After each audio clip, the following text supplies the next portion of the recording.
Hello, this is Hooked by Happenstance, and I'm Kendra, and I am currently in the process of remodeling my office. And as such, I had to move every single thing out of here. But before I did, I went through all of the boxes where I used to store my yarn stash. One box at a time, every single skein, hank, ball, whatever. And I made some choices.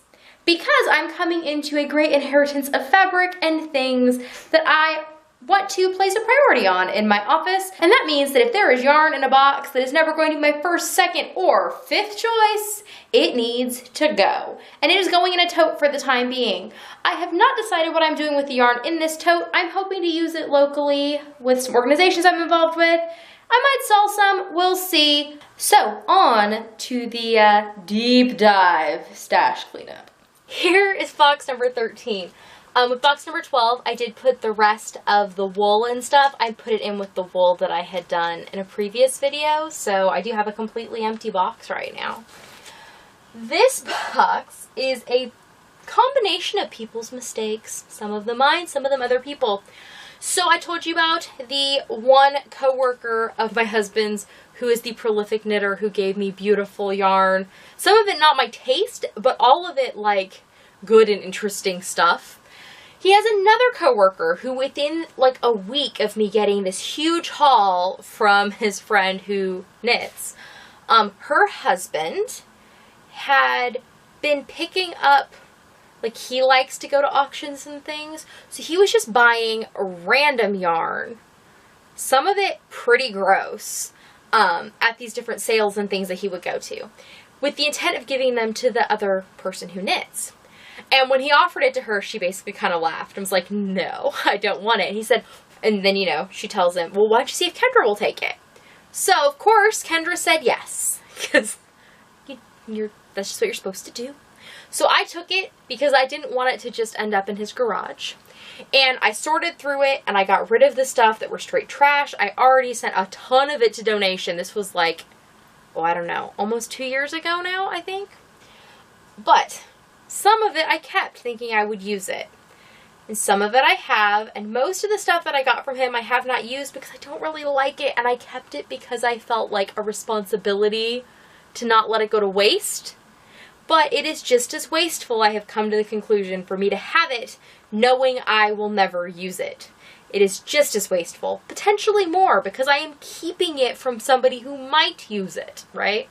So, that is what half of this box is. The other half is another case of mistake. Okay, so it is the next day, and I exhausted my batteries. I understand I was exhausting myself, but we shall pick up where we were.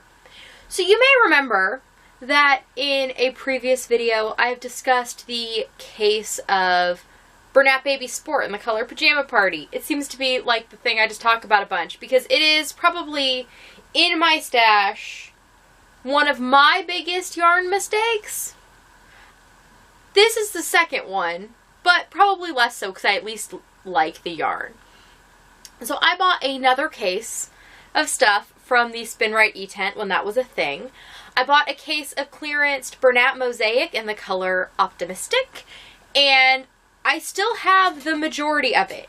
Now, I like this color. It's like a rainbowy, there we go. It's a rainbowy, like, yeah, slow progression color change. It's also a kind of strangely plied single. It does, however, frog pretty well. How do I know? Because I've frogged a lot of stuff. I keep trying to make this turn into something wonderful, and I just keep not. I'm not happy with most things I've made out of it, and I have gobs of it. And so that is what half of this box is. Now, you would think that means that I'm going to get rid of the Bernat Mosaic, but I'm going to give it one more shot. I keep saying that about it. I don't dislike it. Like, I keep trying to make something I will like out of it, and I keep failing. But I think I'm going to just keep trying, because it's worsted weight, so I enjoy the weight. I enjoy the color progression. I don't mind working with it. So I'm just going to keep that, just because I have no other reason to, like, get rid of it. Now, the other things in this box, a lot of them are going to go away. I can tell just by sight. They're not necessarily going directly in the tote. I mean, they will for now. But, okay, so we discussed the Bernat Mosaic that I'm going to keep. That was my poor choice. Now let's look at the stuff that I had been yarn fairied. So we have some of this old Red Heart, like back in the day when it was not super pleasant. Shaded red. 97 cents a skein. There is a 4-pack here. And then 2 more. These actually probably all came together. These are going to my daughter for the time being. Till she either does or does not use them. But she will enjoy these. So the next thing I have is these 3 skeins of the Christmas colorway from Red Heart. Again, super old stuff.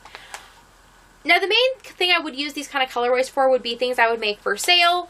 Now when I make things for sale, I have to use inexpensive yarn because otherwise the price for the item just ends up like exorbitant. But I don't feel like this yarn is a high enough quality for me to be willing to make things for sale. And I don't feel like the yarn is nice enough to make things for my family. So I am going to get rid of it because I'm not going to use it. I'm going to just keep saying no whenever this comes up. So I will put this in the tote. And the same goes for, this is some Red Heart worsted hand knitting yarn in the color Mexicana. This is actually still pretty close to what Mexicana looks like, but it doesn't feel as nice as the other skeins of Mexicana that I have more recently. And this, I think, is a similar, oh, I forget the name of it. Kind of like Mexicana, but it's a little lighter. So there's a skein of that. And these are going. Also, we have another Red Heart in the color Lullaby. I'm just never going to use these. So I'm going to stop storing them. And we have a Shaded Dusk. And this is actually not that old. Actually, this one doesn't feel that bad. And it smells okay. I have a blue variegated like this that feels better though. You know what? I'll put it in the tote because actually my daughter will probably take this one and she could make something nice out of that. So I will pass that along. And the last thing to deal with in here is some Klansman sport yarn from Wintuck. This is from an Alco discount store. 79 cents for the skein. And it's like this, it's like a sport, it's like a fingering weight. Look, it's real thin. I guess it's like a thin sport. Much thinner than I usually think of yarn that feels this way. In this interesting lavender, pink, orange, green, white, and kind of a brownish black. I am never going to use this. The colorway is called Salen. S-A-L-E-N. I don't know what that's about. But I'm not going to use this. So I am going to get rid of it. And now we're just left with a box of Bernat Mosaic. So there's still 3, 6, 9, 12 skeins that have been completely unbroken.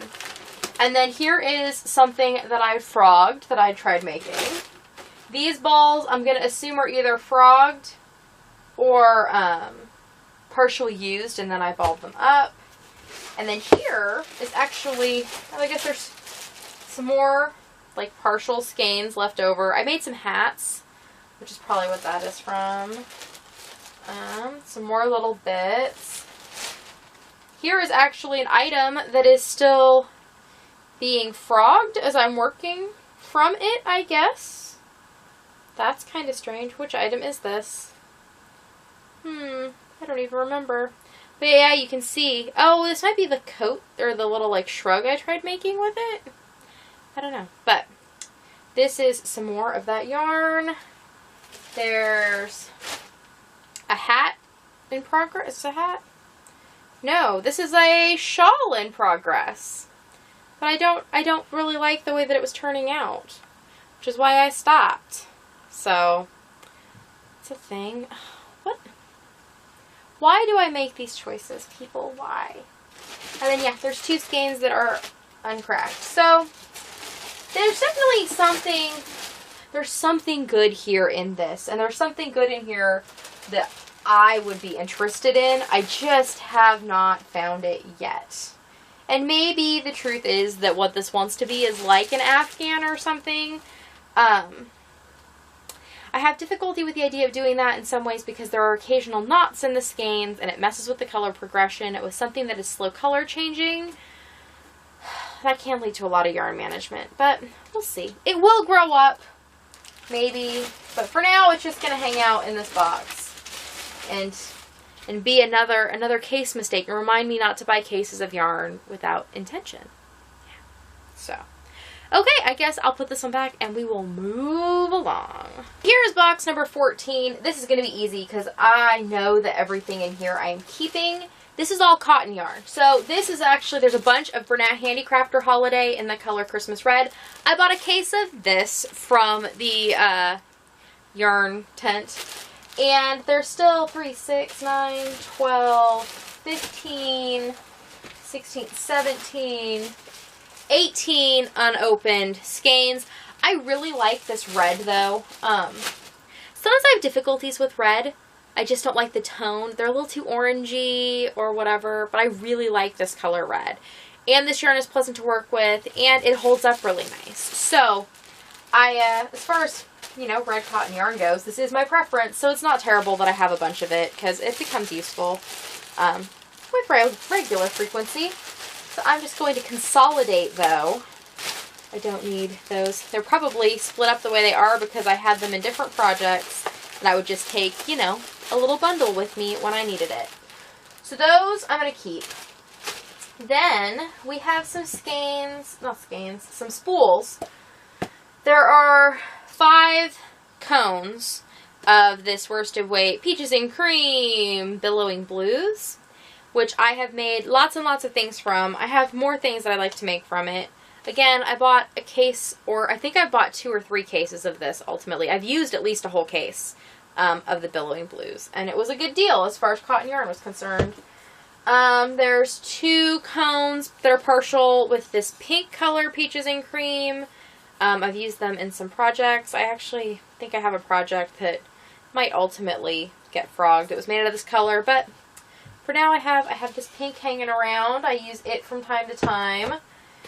There's also the green and white variegated, I forget what it's called. Have a cone. I've obviously used a lot of it. I like this for making all sorts of things. I find these colors very nice. They appeal to customers if you're making things for sale. And also the green and white is nice because, well, these are kind of springy depending what you put them with. Like, you could put them with a red and do more of a Christmassy kind of idea, like more of a modern-y Christmas. You can do, obviously, springtime, summer. You can do, like, St. Patrick's Day stuff. Like, green, like chartreusey kind of green, I just find really, really versatile. And it's kind of modern, so I do like that. So I'm going to keep that. Then we have a bunch of Red Heart Scrubby. I went through a phase where I was making things to sell more, and these were an addition to make different things and different ways of making dishcloths. I got all of these on a really good sale because regular price Scrubby is stupid expensive, like, for what it is. I don't like working with Scrubby by itself. I like to hold it double with cotton yarn because then you get the exfoliating nature, but it also, like, 'cause I like to use them for facial things, not so much for, like, dishes cleaning, but you can. I've done both, but I like these to make face scrubbies. But if you just use the Scrubby, it doesn't absorb soapy water very well because this is just non-absorbent.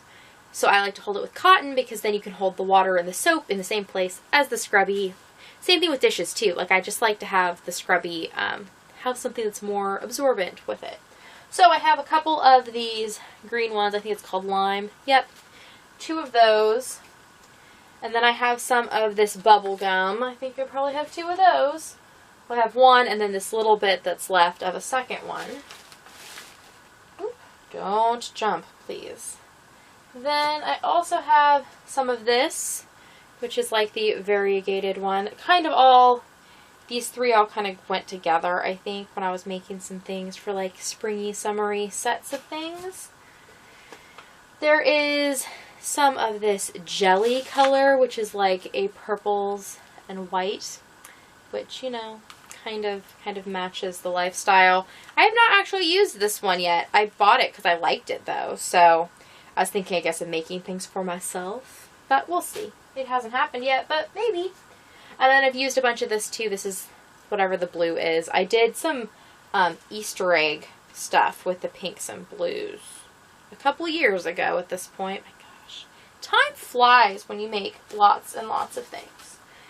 And then I had thrown this in from a previous basket. This is the white kind of scrubby stuff that I had been yarn varied. So that is everything in this box. And yeah, I'm just going to keep all of this because this still falls, even though I have not been making dishcloths and things lately, this still all falls in a category where I would use it. I have no negative feelings towards any of this yarn, either like emotionally or like taste-wise, like none of it. I'm just like, ugh, no. I just haven't gotten to it. And I think it's fine to have a large stash of things you haven't gotten to if you will get to them. And I think that for now, these are still in the I will get to them category. So I'm going to put that box away and we'll just keep chugging along. And that's it.